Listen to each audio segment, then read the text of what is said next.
Okay. Could you comment on the two types of dependent origination? The sort of Theravadin concept of a temporal dependent origination, one thing happens after the next, and then the more sort of Tibetan Mahayana type of dependent origination was dependent co-origination. Mm-hmm. And I wondered if, it's a very subtle and it's a very powerful and important difference, and how does that impact on the way that we conceive of or perceive reality and this very foundation of the Buddha Dharma, which is dependent origination. And I wondered if that was something that you could perhaps touch on. Well, yes. The Buddha's presentation of it was quite compact. There's not a lot of elaboration, but there's a lot of secondary reference to it in different places that is somewhat helpful. But I believe what we find in the Mahayana, and perhaps the deepest, most profound development of the idea prior to modern times is in the Huayan school of the Chinese Buddhism, and it's based on the Flower Garland Sutra. But yes, I think the point that Buddha was trying to drive home initially was, in a sense, it was the mutual causality.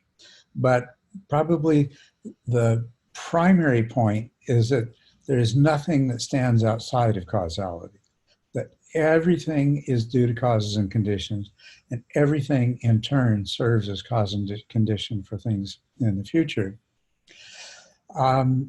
The dual way he has of phrasing it, which I can't remember literally necessarily accurately, but it's when this is, that is, when this is not, that is not, when this arises, that arises, when this ceases, that ceases. If you look at this, and the one person I know of who has examined just those four simple lines at a greater depth is Thanissaro Bhikkhu. But implied in there is mutual causality.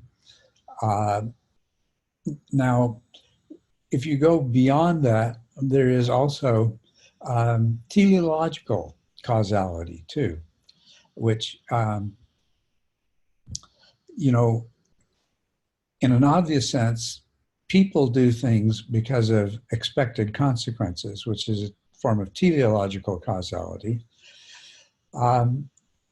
Although there is also a convergence that choice to do something for a particular goal is also based on a lot of preceding factors. In just thinking in terms of causality, so well, another really, really good development of that is, our name will come to me in a moment, but it is mutual causality in Buddhism and general systems theory by Joanna Macy, and that's really some tremendously good reading. But in the simplest sense, we realize that not only is nothing outside of causality, but there is a causal interconnectedness to everything, which any particular event has a large number of causes and conditions without which there would not, without which that event could not have occurred. likewise, each one of those events has a very large number of causes and conditions that were necessary. So if we imagine an event here, there's a rapidly expanding cone into the past of necessary and sufficient causal events that, well, not so, absolutely necessary causal events. And if we take a second event over here, so we've got two events that seem unrelated in the present moment, but both have this rapidly expanding cone of causal influences. So it's actually, it's not very, you don't go very far back in time before there's an overlap between these. So in that regard, we can still see there as being a potential independence in the present moment, but not in the past leading up to that. In a sense, we can say that the present moment contains the entirety of the past within it. Now that's sort of at the next obvious level. Then there is the kind of causal interdependence where, well, first of all, what we do is we take this with our two expanding cones of causes and conditions. Now we look at effects. Every event has a large variety of effects, and each one of those events subsequently has a large variety of effects. So essentially what we do with this is we come to a place where there's only in this present moment that you can regard these two things as separate, because if you, in terms of both the past and the future, their interconnectedness becomes obvious. Then there's a question of the interconnectedness of the moment, which is a mutual causality and interdependence. And one of the really interesting things that quantum physics presents us with is what's referred to as quantum entanglement. And so events at a distance that the limitations of speed of light would preclude any transfer of information seem to be related.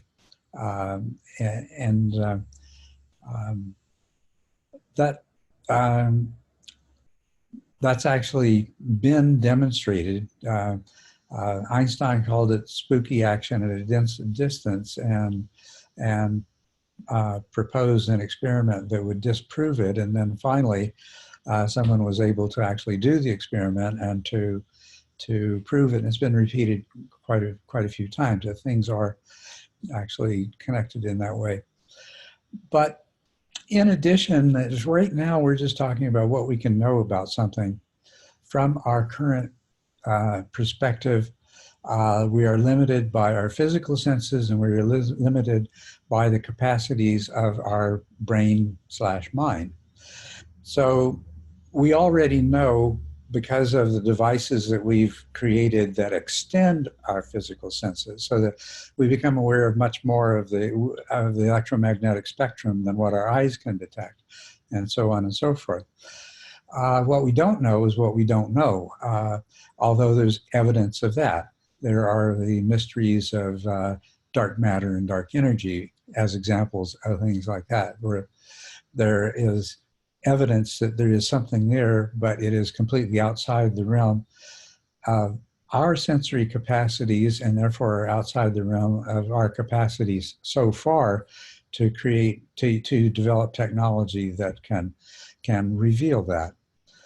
So it's most reasonable, just from a totally logical, scientific, philosophical point of view, to suspect that to strongly believe that there is a degree of interconnectedness and interdependence and an interpenetrating nature to all that is, and that limitations like the speed of light and things like that do not apply to this. which is basically the idea of suchness. So this is one of several ideas that's actually present in the suttas, as I say, secondary references to Paticca Samuppada. And as is the concept of emptiness inherently present in the earliest Buddhist teaching, that were later developed by other schools, and particularly the Mahayana, because the Mahayana was a fertile ground for expanding upon new ideas as they became available. So is that...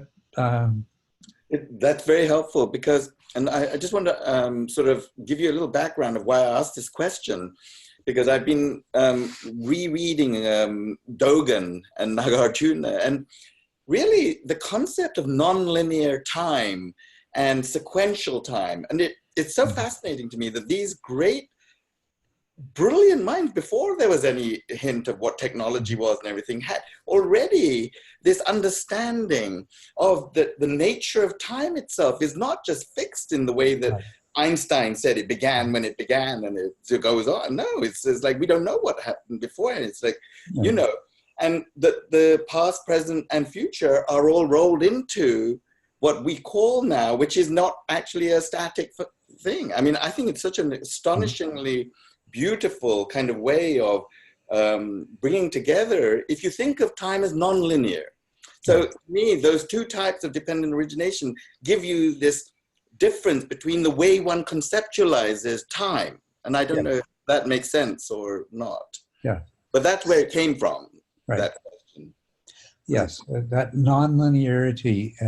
I mean, just the fact that the notion of time itself is something that our minds superimpose on experience, and it's very,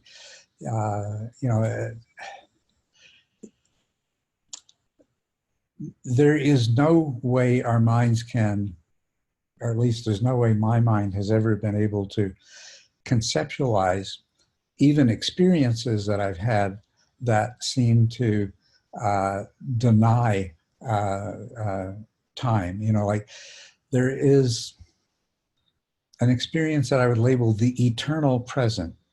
When I make statements like the entirety of the past is contained in the present moment, and the entirety of every possible future is contained in the present moment. So in that sense, there is an eternal present.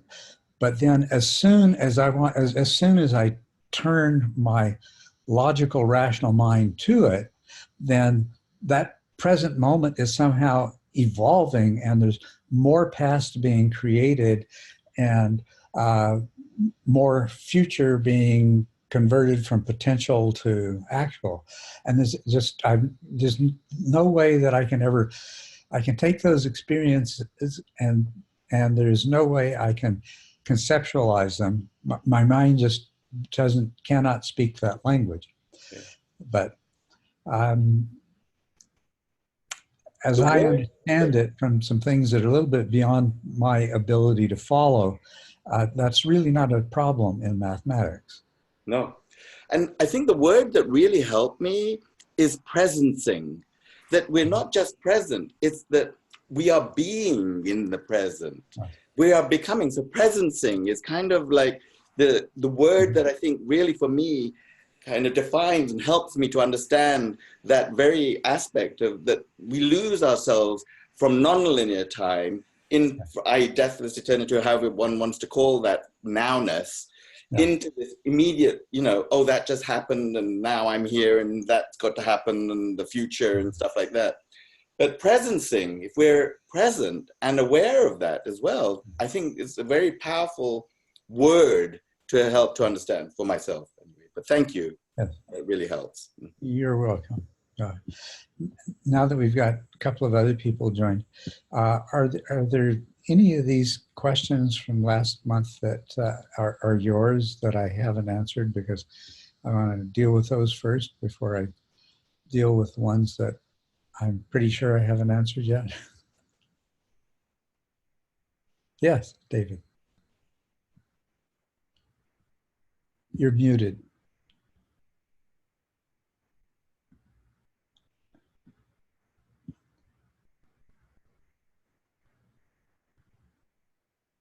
Let me unmute you. Sure.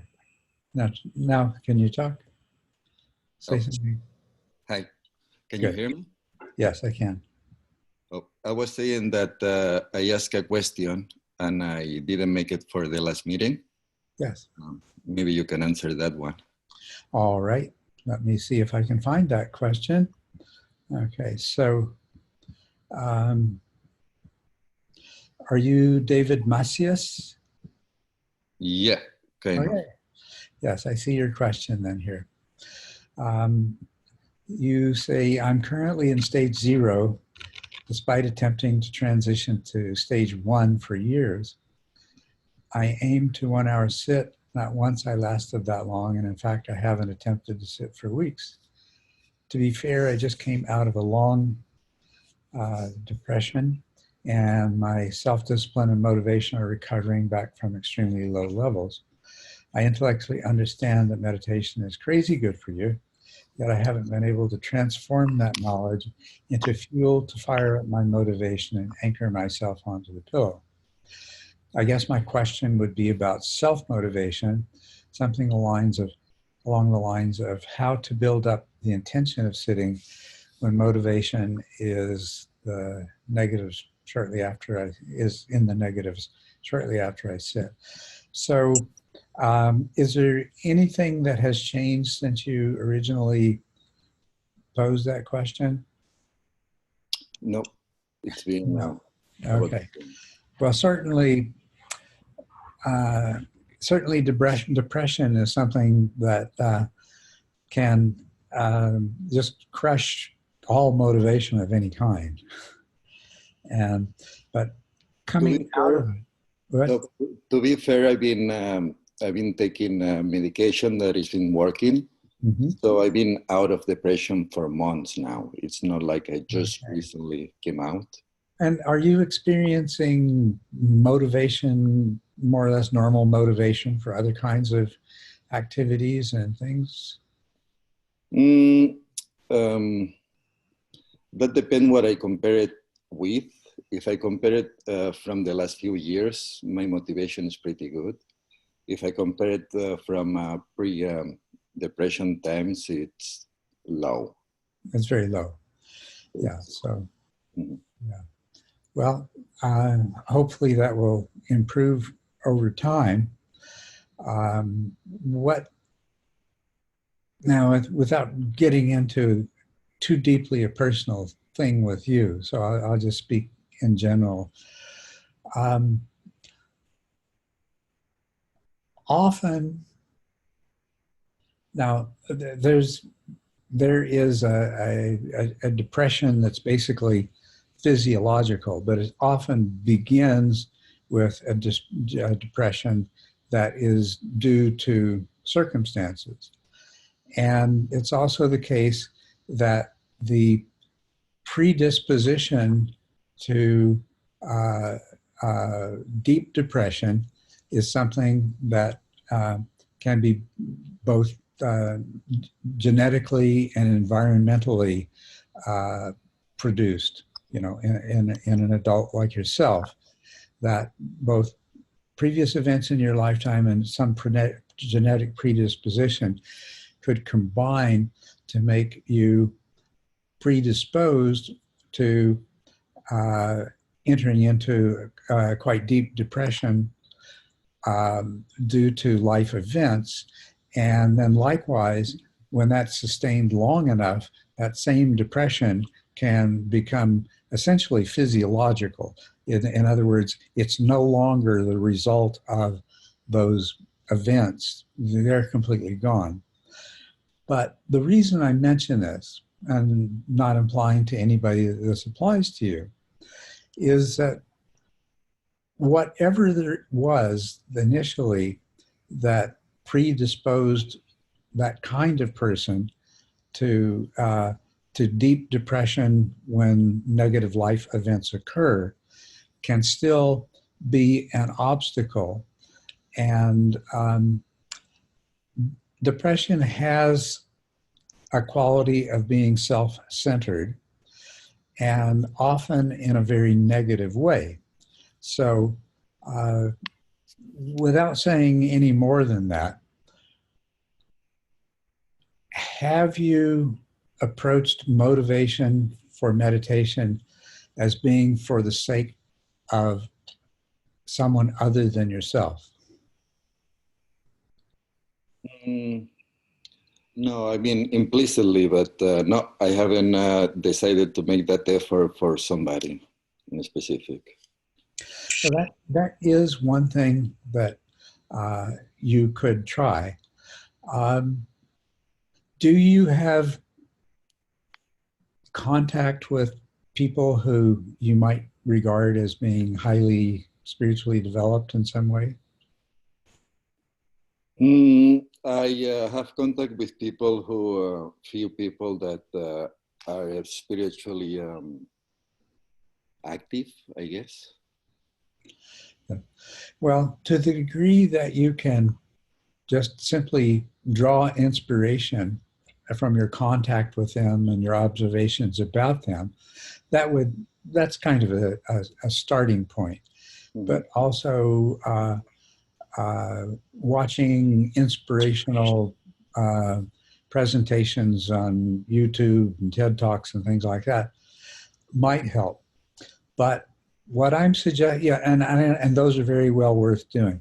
But I would suggest that you look into motivation for meditation as being for the benefit of others, for the benefit of your family, your associates, the people you work with, your neighbors, and perhaps ultimately for the benefit of all beings. See if you can make the sort of bodhisattva goal of practicing meditation in order to be awakened in a way that you can help other beings, or just simply practice meditation so that you can become the best person that you're capable of being, and therefore live a life that when it's over, you can say, I lived a good life. I made a difference in the world. So yes. I helped other people. I made positive change somewhere.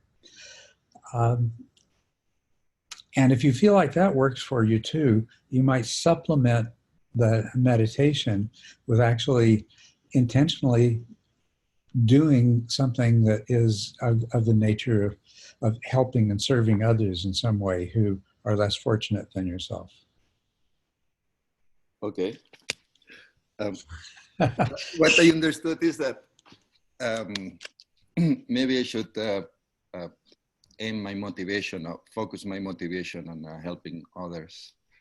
Like I think for a most immediate burst of motivation, it would be somebody to help somebody that is immediate to me or at arm's reach. Yeah. Yeah. Okay. That's an idea. Thank you very much. Okay. Well, I hope that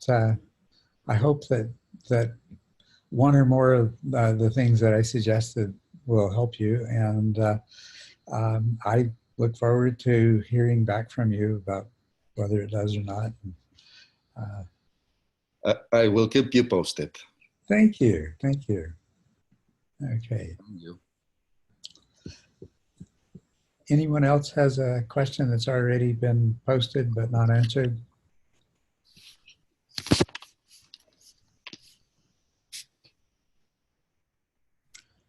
Kyle has something here in the chat. So, okay, so these are new questions. Yeah, I feel a little bit hesitant not answering the questions of people that, because I was late arriving, that some of these people whose questions didn't get answered may have come and thought there was some mistake about the time, or that we weren't having this session and have gone. At the same time, you're here, Kyle, so okay. I've decided. Let's look at your questions, Kyle. You say, my career has caused me a good deal of suffering, not because it's misaligned with Buddhist values, but because it's not fully aligned with my values or aptitudes. Meditation has eased this suffering over the past few years, but I still feel a deep longing for something more creative and meaningful to me. In this way, hopefully I can maximize benefit to others as well.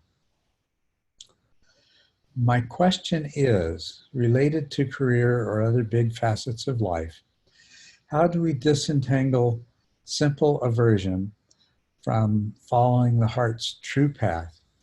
When is it wise to stay the course and get to the root of suffering? And when is it wise to make a change? Well,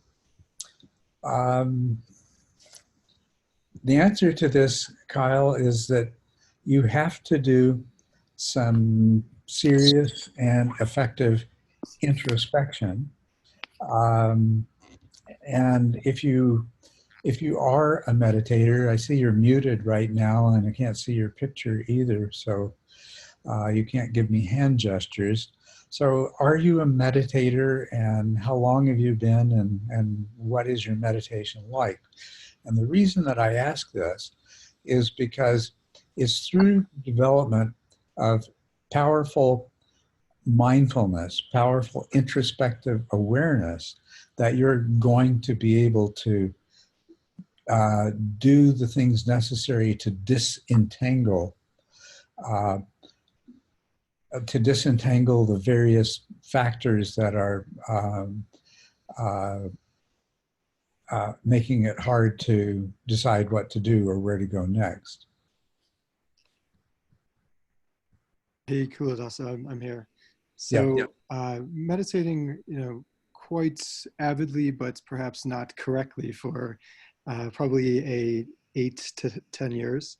And found your book about a year and a half ago, and have now been bouncing around stages 4, 5, 6, maybe dabble in 7 once in a while, but that's about where I stand. So I'm just wondering, is it something that comes as kind of a feeling, or a grand message?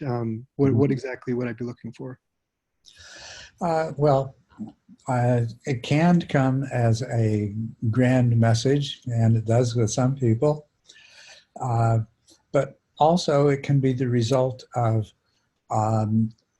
getting in touch with your feelings and noticing what kinds of feelings are elicited by different by different factors.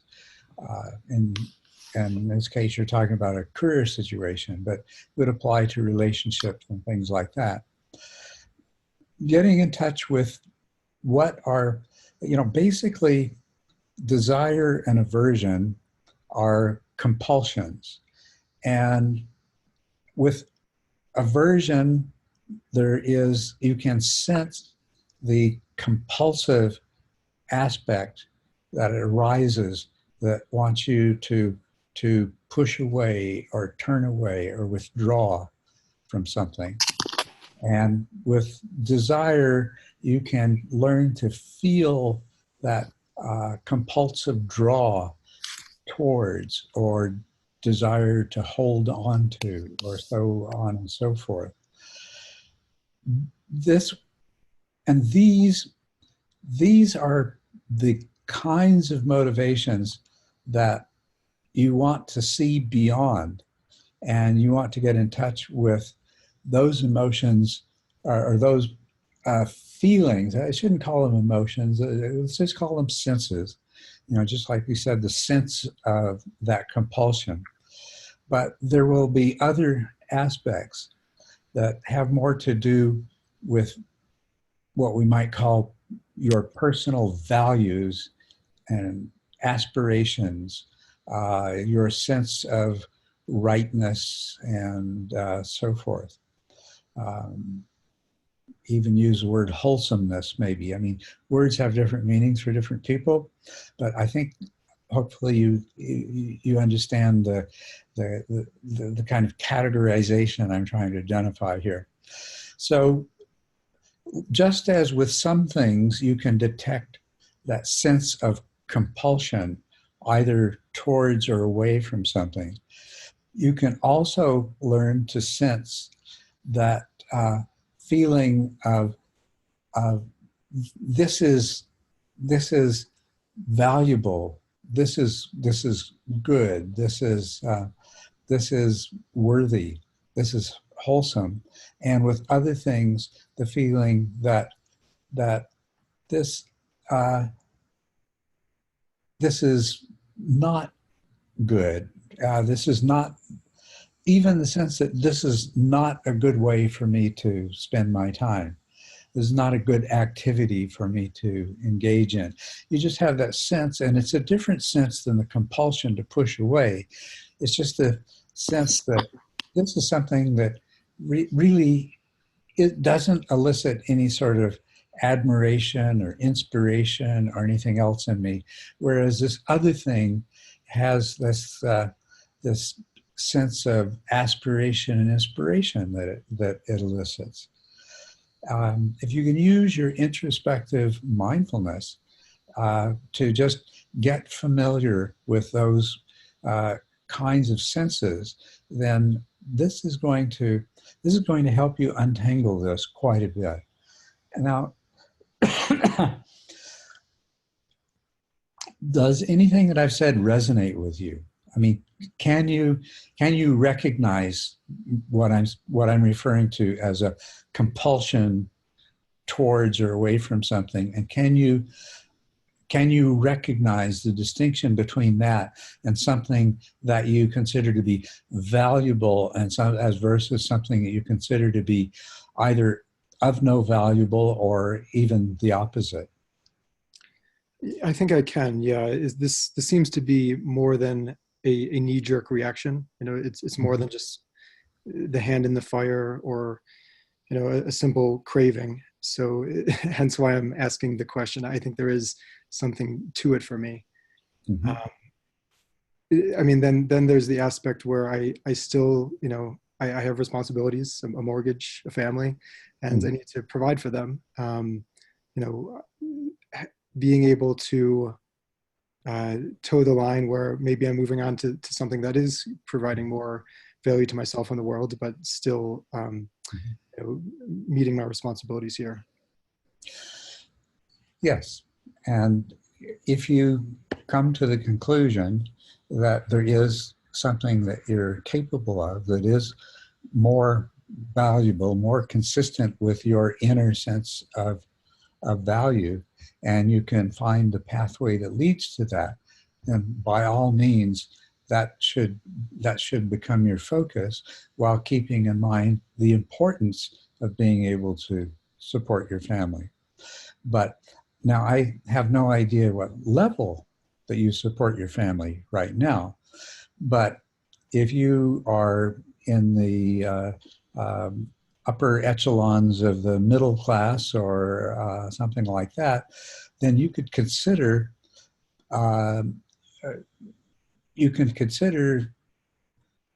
how you could probably be even happier with less in the way of material goods.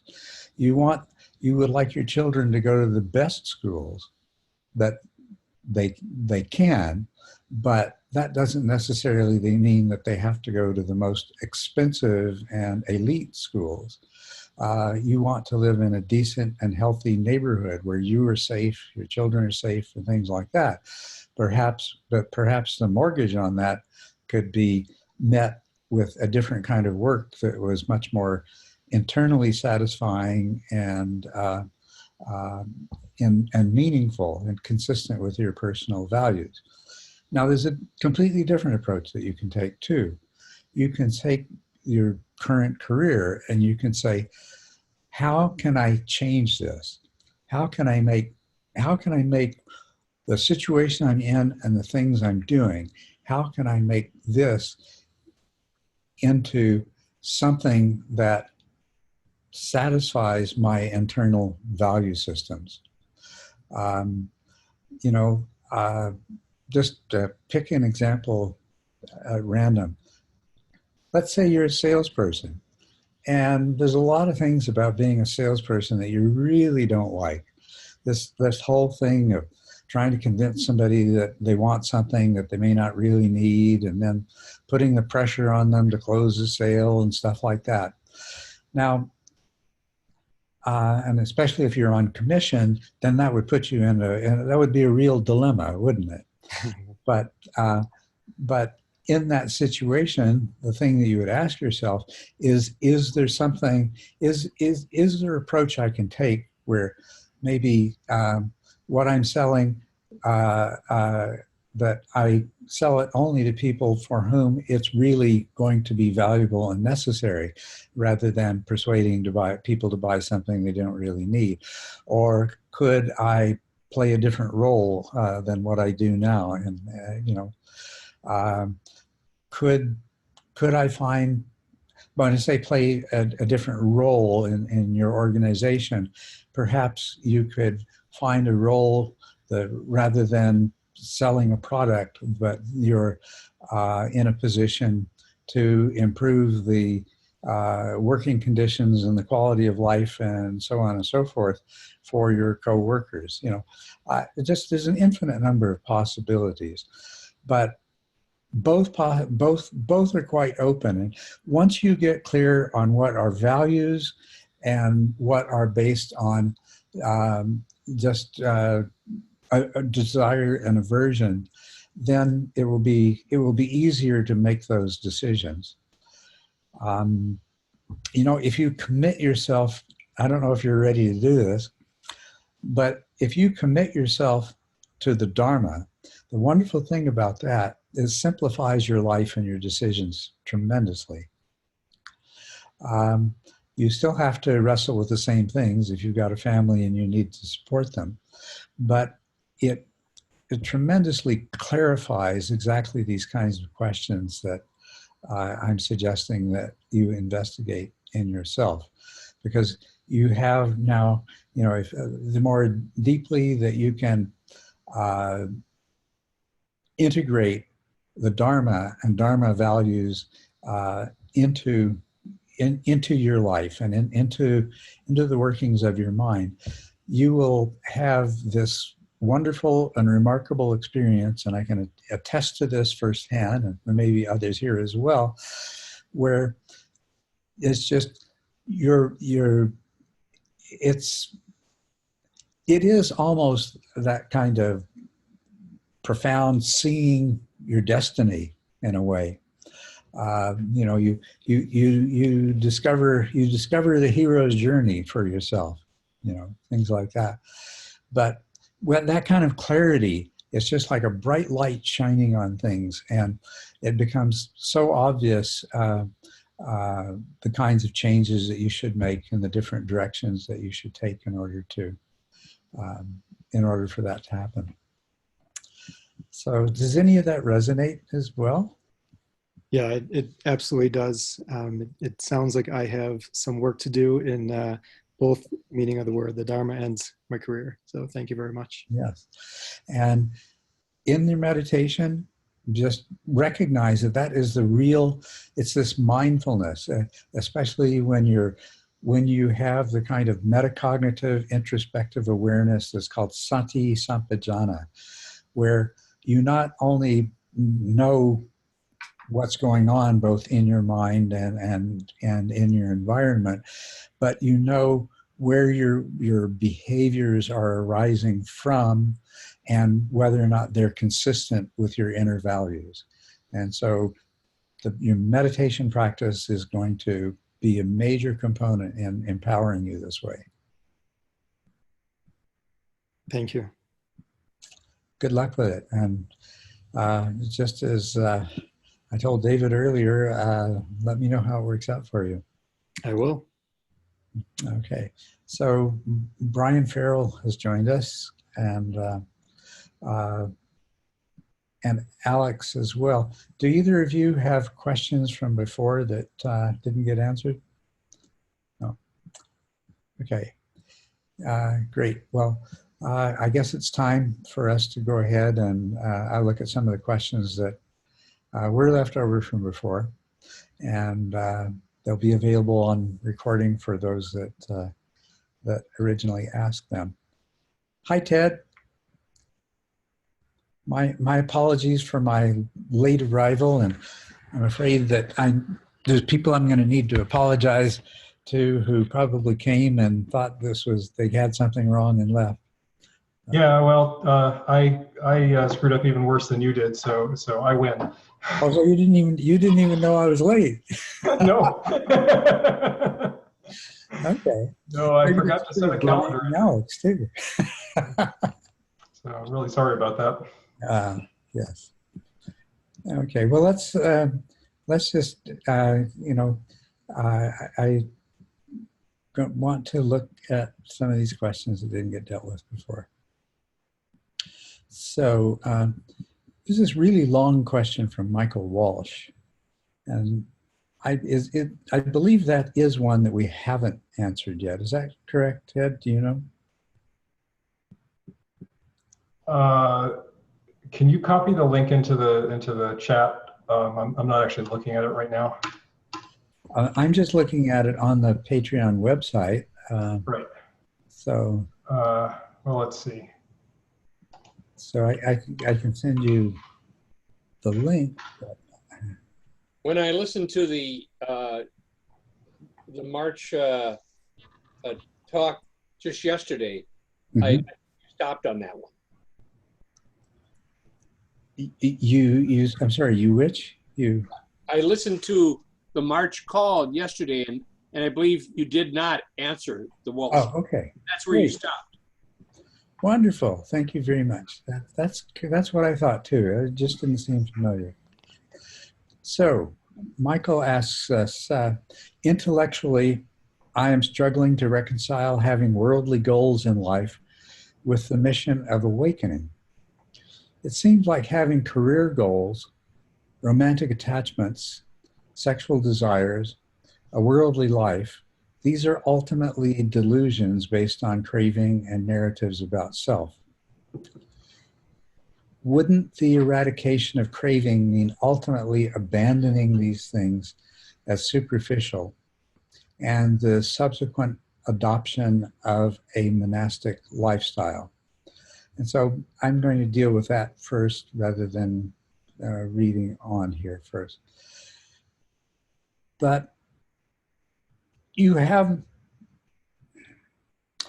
okay, we'll begin at the beginning. First things first, you have to start where you are, okay? And denying where you are and what you are is not going to bring you particularly closer to your goal of awakening. Now, it's true that if you were to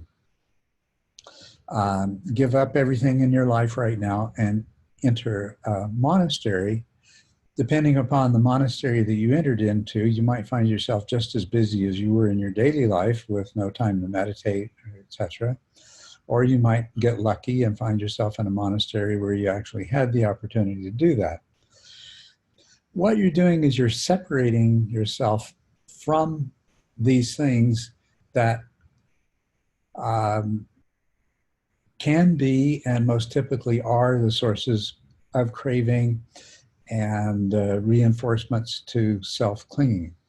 But there is nothing to keep a layperson from achieving the goal of awakening. Now, the Buddha had many lay followers, and there's a couple of places where there's an extensive list of them, and he speaks of their special qualities. There is, and they're not just stream entrants; they include arhats.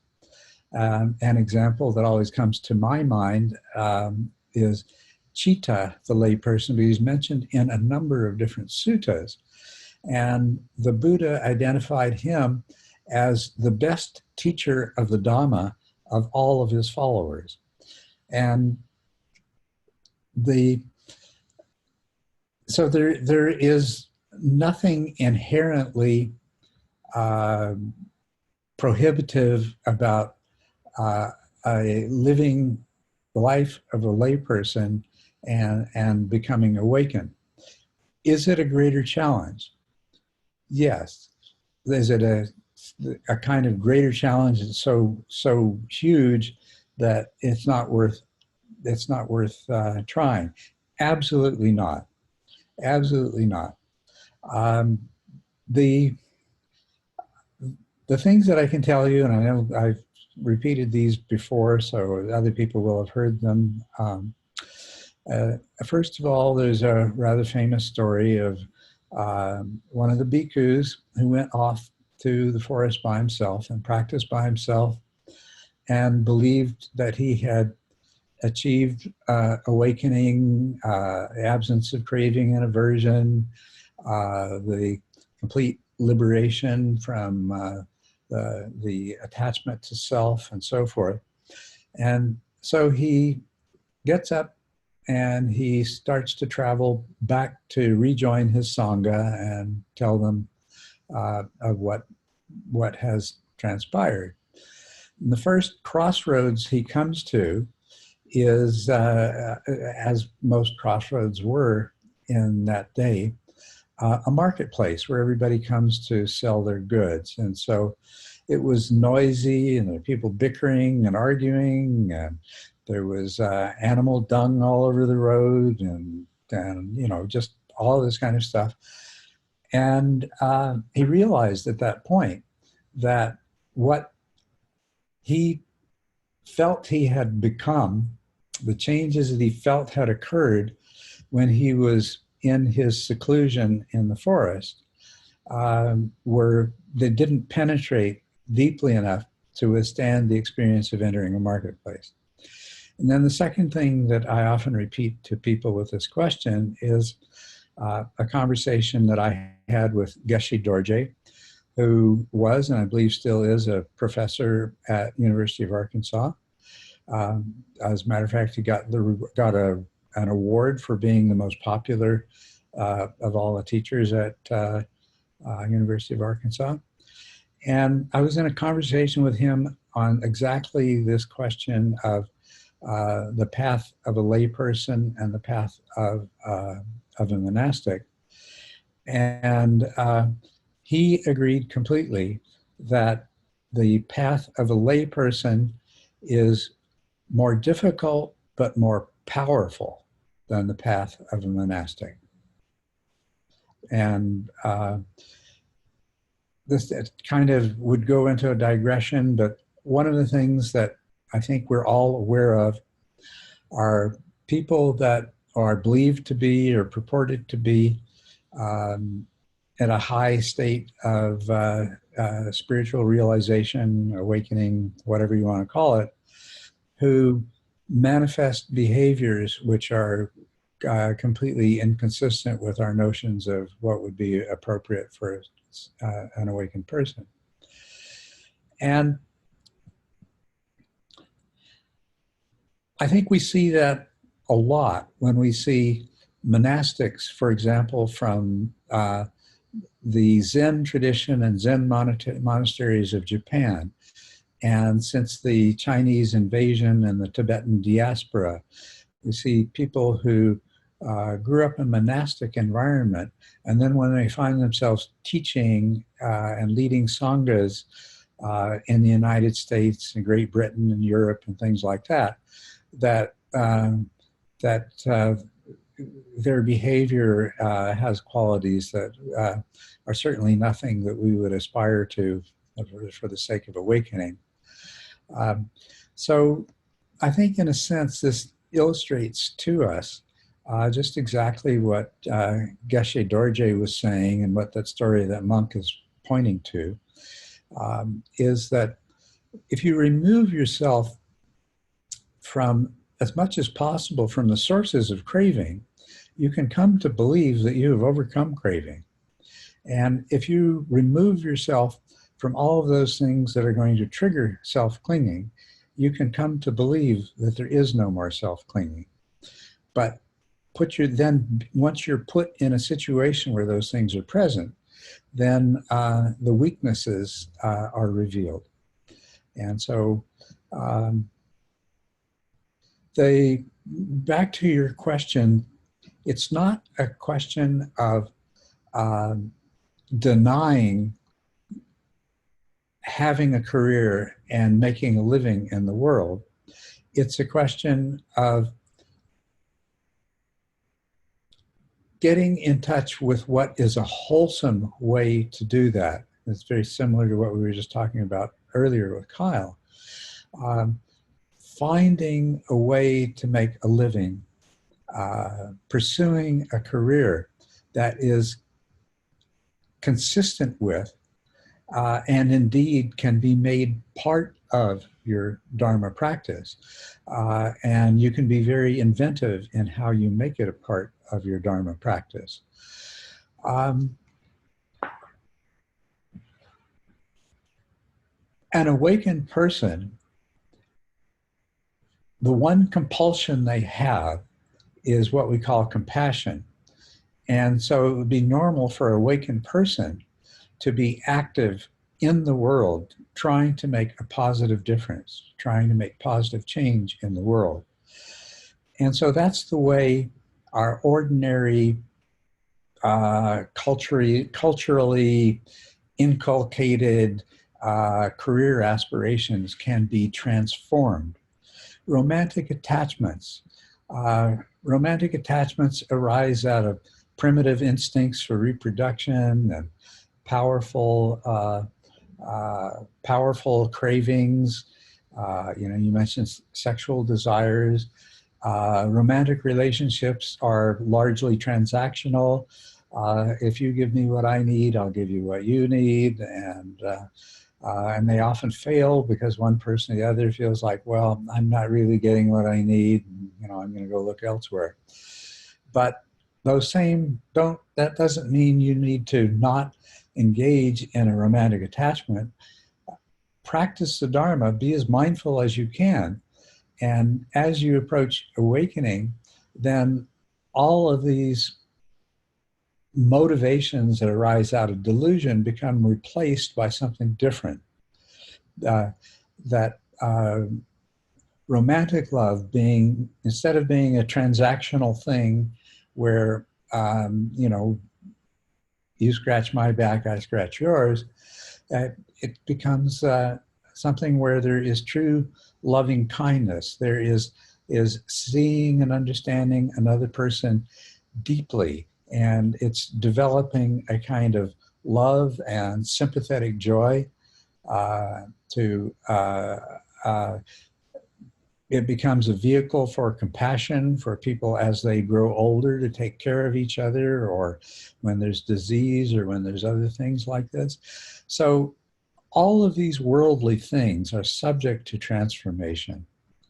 So now with the eradication of craving, you can do things that look very similar to what somebody else might do out of craving, but that doesn't mean that you are. And so to an outsider who doesn't know you very well, they might be able to they might not be able to tell the difference. But those things that are normally based in craving can become things that have taken on the transformative values of awakening.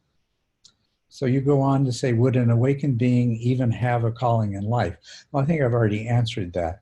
The calling in life comes to be an exercise of equanimity and compassion. Basically, and this will sound familiar, that you do what you can do to make the world a better place, or even to make one person's experience better than it is. You accept that there are things that you can't do anything about, and you don't waste your energy on those, and you have the wisdom to know the difference. That's the serenity prayer. It's I don't know if it originates with, but it's common to the 12-step method. of AA. You know, you do what you can do and accept what you can't do and have the wisdom to know the difference. So you can have, certainly as a writer is, many awakened beings have become writers. A scientist, absolutely. There are many meditators and many people who are dedicated to awakening who are doing science nowadays. And the nice thing about it is they're doing science related to how can we facilitate the awakening of a greater number of people. You say, or is it calling just another word for delusion or craving? Well, I mean, what I'm saying is it can arise out of compassion and equanimity, or it can arise out of desire and aversion. And that's the difference that practicing the Dharma and developing the mental skills that are part of meditation allow you to do. So, is the desire to live out of these callings just a delusion?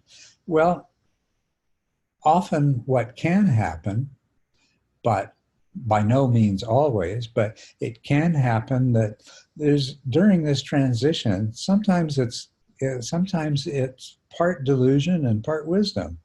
And over time, as the wisdom begins to predominate, you may make the appropriate changes. At least most definitely make the appropriate internal changes so that you are doing what you're doing out of wisdom, compassion, loving kindness, and in a state of equanimity, and the delusion falls away completely. Would an arhat be a famous artist or a writer? Well, I already spoken to the writing part of it, but if an arhat felt like that was the greatest contribution they could make to the well-being of sentient beings and perhaps the ultimate liberation of all sentient beings, of course, why not? A CEO. Well, there are some, not very many, unfortunately, but there are some CEOs in the world who, for whom that is their primary motivation. They do want to make positive change in the world. They do want to relieve suffering. How many of them, I mean, to be a CEO is to be pretty damn busy and to have a lot of demands. It may be very hard to follow a Dharma path as a CEO, but it's not inherently, they're not in conflict with each other. A scientist, would they want to create something? They'd want to create a world in which there was less avoidable and unnecessary suffering. Isn't the motivation behind these creative activities ultimately craving? It's not, because there are really, it's not in the case that I'm describing, because there are two kinds of desires that people can have. One is called tana, which means thirst, and it's referring to that compulsiveness that arises out of self-clinging and self-centeredness. The other is called chanda. And for example, the wish of a bodhisattva to achieve awakening for the sake of all sentient beings, so that they can do something powerfully transformative in the world, that's chanda, that's not tana. And so this is something that is very commonly misunderstood. The idea that any inclination towards something has to be unwholesome, and any inclination away from something is somehow unwholesome. But that's absurd as soon as you think about it, because of course an awakened being would have a preference towards that which is noble, wise, and good, and would not experience aversion to to what we might call the many evils of the world, everything from war to capitalist exploitation and things like that. But they would be motivated to do anything that was in there, you know. And once again, this comes back to, if you can do something about it, you do, and if you can't, you don't. You just accept it. But they would be treating it in the same way. So it's there. There's a difference between craving and positive aspirations for, or aspirations for positive change in the world, just as there are in oneself. The desire to become a meditator and to become awakened is, in a sense, a very selfish desire in the beginning. But as you mature spiritually, it becomes less and less selfish. So you start out with tanha to achieve stream entry. And as a stream entrant, there's still lots of tanha. And then that tanha that's left is dealt with in the second path. And then that leaves still another kind of tanha that gets dealt with in the third path. But what happens in place of tanha is chanda. So the simple inclinations towards and away are not in themselves desire and aversion or forms of craving. They may very well be, and most often they are, but they need not be. And part of being awakening is the elimination of tanha and its replacement by chanda. Would an arhat have sex? Would they want to, if desire was truly gone? Another thing that I probably repeat too often, but if you offered the Buddha a dish of Haagen-Dazs ice cream, your favorite flavor, and a dish of canned cat food, which one do you suppose the Buddha would take? Now, preferences, and one of the things is that awakening does not eliminate at all the experience of pleasant, unpleasant, and neutral. The Vedana, or Vedana is the English pronunciation of the Pali word, is not something that goes away when you become a Buddha, any more than being able to distinguish sweet from salty or bitter from sweet or something like that, and red from green.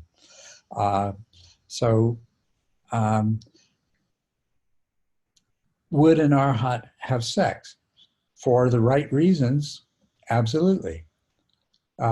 If you are in a romantic relationship and that relationship evolves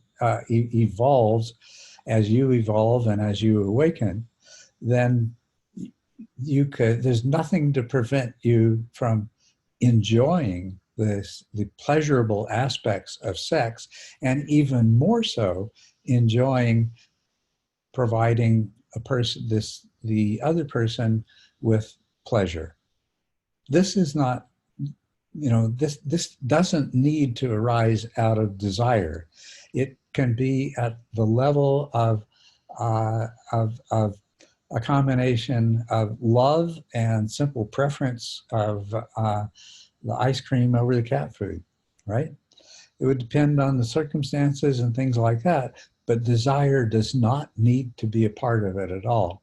And of course, an arhat is not going to have the kinds of unhealthy compulsions that are often manifested in our sexual behaviors. So, aren't worldly goals just delusions based on craving? How do you reconcile living a modern Western lifestyle which fetishes achievement, career, sex, fame, and finding a romantic partner as the ideal forms of happiness with the Dharma, which sees through these things? Well, you've just answered the question. You see through them. You see through them, and you can still achieve things. You can still have a career, As I just said, you can still have sex. You may become famous, but you don't really care about being famous for the sake of being famous. You know, so I think we've already dealt with that. A modern lifestyle seems completely at odds with the Dharma and the lifestyle the Buddha espoused as ideal, the monastic lifestyle. Well, in its inherent nature, the modern lifestyle is. You cannot look anywhere or go anywhere except maybe into a darkened room in the back of your house, or maybe your garage that's all junky and needs to be cleaned out, without being bombarded by people intentionally trying to elicit desire from you so that you're going to do something or buy something that they want you to do and buy. So yeah, modern cultural values they're oriented just the wrong way, which means that when you come to the place where you can start seeing through them and recognize them for what they are, when you come to the place where you recognize that to grasp to these things is to suffer sooner or later, but absolutely guarantees that you're going to suffer. You know, when you recognize that that any kind of grasping to anything is going to lead to suffering, then you see through this, right? And that's really what it's all about. You could go to a monastery and you could hide from these things, but then you don't really know how deep your vision and understanding of the suffering inherent in the desires that can be elicited really is. So let's see. It seems like a lot of your question here, Michael. I wish you were here, but it seems to be kind of repetitive and saying the same things.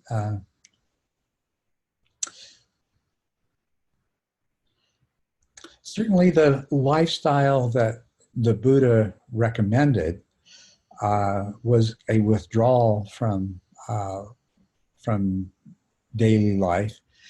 And it is an easier path, but it's not necessarily as easy as it may seem.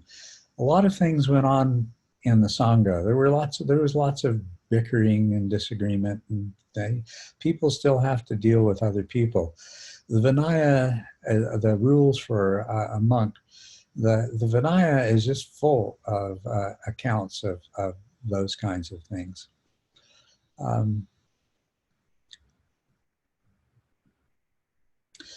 Yes, certainly the call to renunciation can be life-denying.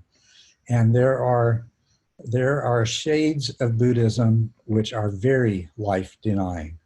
And I don't think they are really what the Buddha intended. The Buddha, I think that the spiritual path, and I think we can also see this in the Buddha's own life, he was a renunciant in the sense of not having money, home, things like that. But he was extremely active in the world, teaching both his bhikkhus and bhikkhunis and also the lay people that came to him. He engaged with and played a powerful role in influencing those people in his society who were in a position to make the greatest difference. Kings, princes, very wealthy merchants, people like that. And so the Buddha was very engaged with the world himself. I think what maybe we don't see, but really becomes obvious on a lay path, is there's a place for withdrawal, definitely. If you can reduce the intensity of the onslaught of self-promoting and craving-inducing influences of life in order to gain some traction in the clear seeing and understanding of yourself and of things the way they are, then comes a point where you need to re-engage with the world. So a spiritual path involves both, not just one or the other. And the Buddha exemplified that because he engaged life fully, even though he was at the same time, in a sense, a renunciant, and even though he did encourage that same kind of renunciation. But the way I see it is it freed him up to do the kind of work he wanted to do in the world, which once again kind of goes back to the discussion of Kyle's question that, you know, sometimes that's a sacrifice you make, but if you're married and have children, then you have to take that into account as well. Conflict between Western values and the Dharma. Western values at their core are very much based on individualism.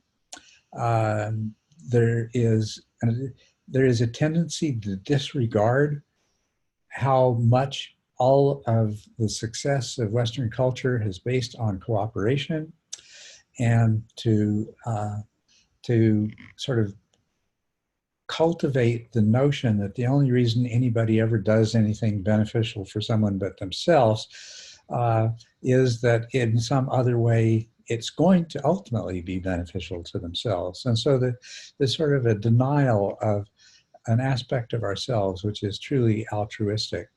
And that's an unfortunate characteristic of Western values. Capitalism could be a system that does a lot of good, but instead what we find is that capitalism has been turned into something that is doing an enormous amount of harm in the world. So apologies for your meandering accepted, but it felt like a worthwhile thing to talk about. So I do thank you, Michael, for asking that question. And I hope the others of you here today found that for some of you, it's probably a review of things that you already knew and understood well, but never hurts to think about them again, reinforce them. So I think that that's probably about all the time that I can put into this for today. So thank you for coming. And once again, I apologize for those who may have come and gone because I was late. But I'll see as many of you as who want to a week from today in a different time slot and with a whole new set of questions to look at. So, thank you very much.